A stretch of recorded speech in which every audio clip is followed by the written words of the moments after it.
And welcome to my channel. आज 12 मई 2020 के most important current affair को लेकर आया हूं, जो कि सभी कॉम्पिटिटिव एग्जाम के लिए बहुत ही महत्वपूर्ण है। दोस्तों, इस वीडियो में जो भी क्वेश्चन रखे गए हैं लगभग सभी सिलेक्टिव क्वेश्चन रखे गए हैं, सभी कंपटीशन में आने वाले क्वेश्चन है और आप लोग इसलिए वीडियो को पूरा देखिएगा। चलिए वीडियो को शुरू करते हैं। क्वेश्चन नंबर हमारा पहला है, निम्न में से किस राज्य ने स्टार्टअप्स की मदद हेतु 100 करोड़ रुपए का फंड स्थापित किया है? ऑप्शन नंबर इसमें बी सही हो जाएगा, गुजरात। गुजरात ने स्थापित किया है। अब गुजरात राज्य के बारे में देख लेते हैं। यहाँ के मुख्यमंत्री कौन है? विजय रूपाणी जी है। और यहाँ के राज्यपाल कौन है? आचार्य देवव्रत है। अच्छा, अभी इसके बारे में थोड़ा सा देख लेते हैं। दोस्तों, जो क्वेश्चन इसमें पूछा जाता है उस क्वेश्चन को जो मैं डिस्क्राइब करके नीचे लिख देता हूँ, क्योंकि मैं सोचता हूँ अगर उस प्रश्न के बारे में आप लोगों से हमसे कुछ छूट जाए तो आप लोगों से ना छूटे। ठीक है, चलिए देखते हैं क्या लिखा है। गुजरात राज्य सरकार ने स्टार्टअप के लिए 100 करोड़ रुपए का फंड स्थापित किया है, और जो अपने ज्ञान और विशेषता के साथ कोविड-19 महामारी का मुकाबला करने में मदद करेगा। परियोजना के लिए KPMG निगरानी, PPI किट संगरोध कल्याण एवं 95 मास्क और संपर्क अनुरेखण और में प्रौद्योगिकी अनुप्रयोग के लिए एक ज्ञान और समर्थन भागीदार के रूप में शामिल हो गया है। पहले से ही 31 से अधिक स्टार्टअप फंड द्वारा स्थापित है, जो है समर्थित है। और अगला क्वेश्चन देख लेते हैं। बहुत इंपॉर्टेंट क्वेश्चन है, लगभग सभी सिलेक्टिव क्वेश्चन है।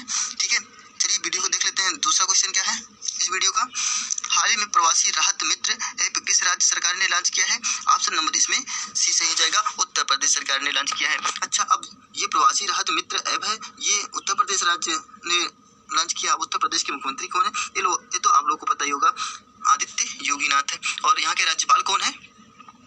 जल्दी से बताइए। अच्छा, इसे आप कमेंट बॉक्स में लिख के बताइएगा यहाँ के राज्यपाल के बारे में। ठीक है, चलिए इस प्रश्न के बारे में देख लेते हैं। पहले थोड़ा सा, उत्तर प्रदेश की राज्य सरकार ने प्रवासी कामगारों की मदद के लिए प्रवासी राहत मित्र एप्लीकेशन लॉन्च किया है, जो लॉकडाउन के दौरान देश के अन्य हिस्सों से लौट रहे हैं।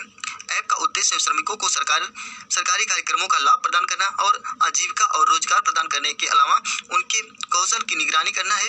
ऐप को संयुक्त राष्ट्र विकास कार्यक्रम के साथ साझेदारी में राज्य के राजस्व विभाग द्वारा विकसित किया गया है। अगला क्वेश्चन है, बहुत इंपॉर्टेंट क्वेश्चन है, ये भी लगभग सिलेक्टिव क्वेश्चन है। ठीक है, अच्छा इसके बारे में देख लेते हैं क्या है। किस कंपनी ने ग्रामीण सीमावर्ती स्वास्थ्य कर्मियों की सहायता हेतु और ऊर्जा से चलने वाली मोबाइल स्वाब संग्रह की शुरुआत की है? अब किस कंपनी ने की है ये आप लोग देख लीजिए। यहाँ पर दिया है, ऑप्शन नंबर डी से हो जाएगा, SELCO solar light. Option number इसमें डी से हो जाएगा। अब सेल्को सोलर लाइट के बारे में थोड़ा सा देख लेते हैं। ये जो कंपनी दी है, इसका उद्देश्य क्या होता है? SELCO solar light private limited ने ग्रामीण सीमावर्ती स्वास्थ्य कर्मियों की सहायता के लिए सौर ऊर्जा से चलने वाली मोबाइल स्वाब संग्रह की शुरुआत की है, और मोबाइल स्वयं संग्रह पैन में एक सौर पैनल स्थापित किया है, जो उडुपी जिले के कोंडापुर तालुक के स्वास्थ्य कार्यकर्ताओं के लिए फायदेमंद होगा। वैन में मोबाइल स्वाब संग्रह के शीर्ष पर 75 वाट की इकाई है, जो पोर्टेबल चार्जिंग यूनिट, एक टॉर्च लाइट और 2 प्रशंसकों को बिजली की आपूर्ति प्रदान करती है, जो श्रमिकों को स्वाब संग्रह इकाइयों में राहत प्रदान करती है। बहुत इंपॉर्टेंट क्वेश्चन था, इसलिए मैं सबको रख दिया हूँ जो भी इंपॉर्टेंट क्वेश्चन है। अच्छा, देख लेते हैं अगला क्वेश्चन क्या कह रहा है। कोविड-19 के लिए मोनोक्लोनल एंटीबॉडी विकसित करने हेतु कौन जिम्मेदार होगा? जो मोनोक्लोनल है एंटीबॉडी, उसको विकसित कौन किया है? ऑप्शन नंबर इसमें सी सही हो जाएगा, BBIL के द्वारा विकसित किया गया है। अच्छा, ऑप्शन नंबर इसमें सी से जगह BBIL के बारे में थोड़ा सा देख लेते हैं, क्योंकि क्या क्वेश्चन बहुत इंपॉर्टेंट है। ये कोविड-19 के बारे में है। लगभग सभी क्वेश्चन जो भी कोविड-19 के बारे में है आने वाले कंपटीशन में पूछे जा सकते हैं।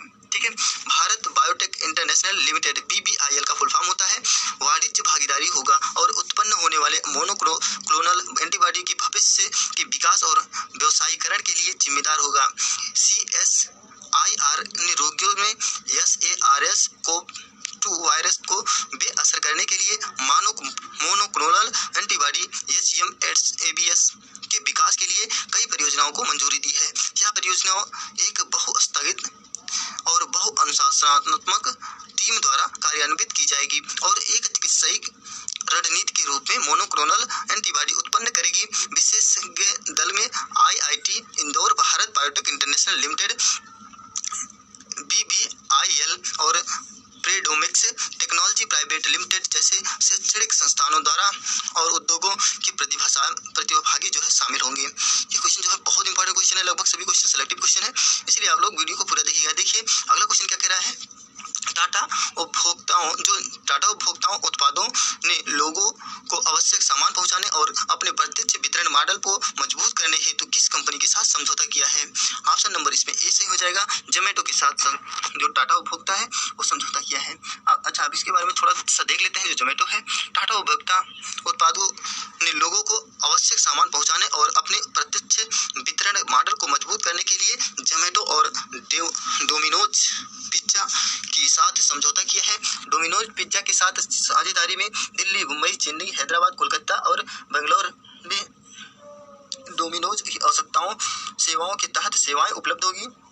इसके अलावा टाटा उपभोक्ता उत्पादों ने अपने स्वयं के e-commerce platform Tata nutri corners के माध्यम से आवश्यक उत्पादों की डिलीवरी शुरू होगी।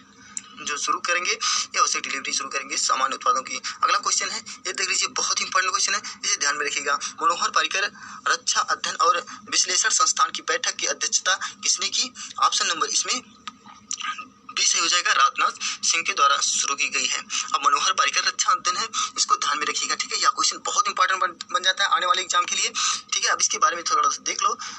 मनोहर पर्रिकर रक्षा अध्ययन और विश्लेषण संस्थान MPITSA की 165वीं और पहली बार आभासी कार्यकारी परिषद EC की बैठक की अध्यक्षता रक्षा मंत्री श्री राजनाथ सिंह ने की है। इन्होंने जो यह बैठक पहली बार इसकी अध्यक्षता की है। MPIDSA उन कुछ संस्थानों में शामिल है जो पहले फिर से खुल गए, जबकि प्रतिबंध, उचित सुरक्षा उपायों और सामाजिक दूर करने के दिशा निर्देशों के पालन में थे। MPIDSA रक्षा अंतर्राष्ट्रीय संबंधों और सुरक्षा में गुणवत्तापूर्ण अनुसंधान करने के लिए एक आवश्यक संस्थान है। अगला क्वेश्चन है, ये क्वेश्चन बहुत इंपॉर्टेंट है, इसे जरूर ध्यान में रखिएगा। किस विभाग ने पशुपालन स्टार्टअप ग्रैंड चैलेंज शुरू किया है? ऑप्शन नंबर इसमें सी सही हो जाएगा, पशुपालन और डेयरी विभाग के द्वारा। अच्छा, अब बस इसके बारे में अच्छा देख लेते हैं। जो स्टार्टअप शुरू किया गया है, कौन सा? ग्रैंड चैलेंज है। अब इसके बारे में अच्छा देख लेते हैं, यहाँ पर क्या बताया जा रहा है, ठीक है। पशुपालन और डेयरी क्षेत्र के सामने आने वाले मुद्दों को और उनकी चुनौतियों का समाधान करने के लिए अभिनव और व्यावसायिक रूप से व्यवहार्य समाधान खोजने के लिए स्टार्टअप इंडिया के साथ मिलकर पशुपालन और डेयरी विभाग द्वारा पशुपालन स्टार्टअप्स ग्रैंड चैलेंज शुरू किया गया था। प्रधानमंत्री श्री नरेंद्र मोदी जी ने 11 सितंबर 2019 को मथुरा में एक राष्ट्रीय पशु रोग नियंत्रण कार्यक्रम में चुनौतियों का शुभारंभ किया। स्टार्टअप इंडिया की वेबसाइट पर 11 सितंबर 2019 से 15 नवंबर 2019 तक स्टार्टअप से आवेदन स्वीकार किए गए थे। अगला क्वेश्चन है, ये क्वेश्चन बहुत इंपॉर्टेंट है, ठीक है। भारतीय चिकित्सा अनुसंधान परिषद ने देश में 200 प्रयोगशालाओं में कोविड-19 परीक्षण किट पहुंचाने के लिए किसके साथ भागीदारी की है? ऑप्शन नंबर इसमें क्या सही हो जाएगा? India post. जो इंडिया पोस्ट है उसके साथ जो है साझेदारी की है। ऑप्शन नंबर इसमें बी सही हो जाएगा। अच्छा, अब इसके बारे में थोड़ा सा देख लेते हैं। भारतीय चिकित्सा अनुसंधान परिषद ने देश भर में 200 प्रयोगशालाओं में कोविड-19 परीक्षण किट पहुंचाने के लिए इंडिया पोस्ट सेवाओं के साथ भागीदारी की है। संचालन के सुचारू संचालन के लिए डाक विभाग और ICMR द्वारा प्रत्येक डिपो में नोडल अधिकारियों की पहचान की गई है। इंडिया पोस्ट पहले ही सूखी बर्फ में पैक अन्य संस्थानों के अलावा कोलकाता, रांची, जोधपुर, पटना तक जो खेप पहुंचा चुके हैं। अच्छा, अगला क्वेश्चन है, बहुत इंपॉर्टेंट क्वेश्चन है सभी क्वेश्चन को आप लोग बहुत ही ध्यान से पढ़िएगा। देख लीजिए क्या कह रहा है। किस कंपनी ने भारतीय वायुसेना के आधुनिकीकरण हेतु रक्षा मंत्रालय के साथ साझेदारी की है? किस कंपनी ने की है? ऑप्शन नंबर इसमें कौन सा सही हो जाएगा? सी सही हो जाएगा, टाटा। अब टाटा के द्वारा साझेदारी की गई, इसके बारे में देख लेते हैं थोड़ा सा। सभी क्वेश्चन जो है बहुत इंपॉर्टेंट क्वेश्चन है। Tata power strategic engineering division ने 8 मई 2020 को रक्षा मंत्रालय के साथ एक अनुबंध पर हस्ताक्षर किए हैं। इस सौदे पर 1200 करोड़ की लागत से भारतीय नौसेना, भारतीय वायुसेना और तट रक्षक बल के 37 वायु क्षेत्रों के बुनियादी ढांचे के आधुनिकीकरण के लिए करार किया गया है। इस परियोजना का आधुनिकीकरण एयरफील्ड इंफ्रास्ट्रक्चर MAFI के दूसरे चरण के तहत किया जा रहा है। दूसरे चरण में आधुनिक एयरफील्ड उपकरणों की स्थापना और कमीशनिंग जैसे कि CAT, parallel instrument landing system और एयरफील्ड लाइटिंग सिस्टम शामिल है। अगला क्वेश्चन है, बहुत इंपॉर्टेंट क्वेश्चन है। निम्न में से राष्ट्रीय प्रौद्योगिकी दिवस कब मनाया जाता है? ऑप्शन नंबर इसमें सी सही हो जाएगा, 11 मई को मनाया जाता है। अब राष्ट्रीय प्रौद्योगिकी दिवस मनाया जाता है। अच्छा, इसके बारे में थोड़ा सा देख लीजिए राष्ट्रीय प्रौद्योगिकी के बारे में, ठीक है। राष्ट्रीय प्रौद्योगिकी दिवस 11 मई को मनाया जाता है। इसकी शुरुआत अटल बिहारी वाजपेयी जी ने 1998 में किए और परमाणु परीक्षण ऑपरेशन शक्ति पोखरण 2 की याद में मनाया जाता है, ठीक है। यह जो है बहुत इंपॉर्टेंट है। 11 मई को जो है अटल बिहारी वाजपेयी द्वारा ये राष्ट्रीय प्रौद्योगिकी दिवस मनाए जाने की जो शुरुआत की गई थी।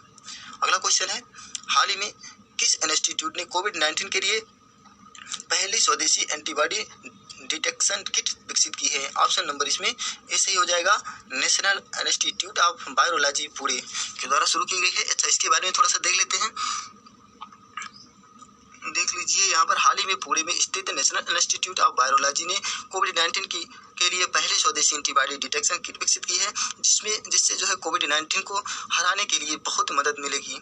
अगला क्वेश्चन है, निम्न में से 2020-2019 में भारतीय सुंदरवन में बाघों की संख्या बढ़कर कितनी हो गई है? ऑप्शन नंबर इसमें सी से हो जाएगा, 96। जो सुंदरवन है ये कहाँ पर है, ये आप लोग कमेंट बॉक्स में लिख के बताइएगा। और इसमें कितनी संख्या बढ़ गई है बाघों की संख्या? 96 जो है बढ़ गई है। और इसके पहले कितनी सी वो भी आप लोग कमेंट बॉक्स में लिख के जरूर बताइएगा, ठीक है। हाल ही में पश्चिम बंगाल वन विभाग ने, ये पश्चिम बंगाल में इसमें पहले मैं लिख दिया हूँ, ठीक है। पश्चिम बंगाल वन विभाग ने एक रिपोर्ट जारी की जिसमें विभाग ने बताया कि भारतीय सुंदरवन में बाघों की संख्या बढ़कर 96 हो गई है। पहले यह 88 हुआ करती थी, ठीक है। यहाँ पे मैं सभी क्वेश्चन जो बता दिया हूँ। चलिए ठीक है, अगला क्वेश्चन देख लेते हैं। हाल ही में प्रसिद्ध इतिहासकार हरिशंकर वासुदेवन का निधन कितनी वर्ष की आयु में हो गया था? ऑप्शन नंबर इसमें बी से हो जाएगा, 68 वर्ष की। ये अब प्रसिद्ध जो इतिहासकार हरिशंकर है उनके बारे में थोड़ा सा देख लेंगे, क्योंकि ये जो है बहुत इंपॉर्टेंट है। ये बहुत अच्छे क्षेत्रों में काम किए हैं। हाल ही में भारतीय प्रसिद्ध इतिहासकार हरिशंकर वासुदेवन का निधन हो गया। वो जो है 68 वर्ष की आयु में कोलकाता में हो गया था। अच्छा, अगला क्वेश्चन क्या है, हाल ही में ICMR ने कोविड-19 की वैक्सीन विकसित करने के लिए किसके साथ समझौता किया है? ऑप्शन नंबर इसमें ए सही हो जाएगा, भारत बायोटेक इंटरनेशनल लिमिटेड के द्वारा जो है समझौता किया गया है।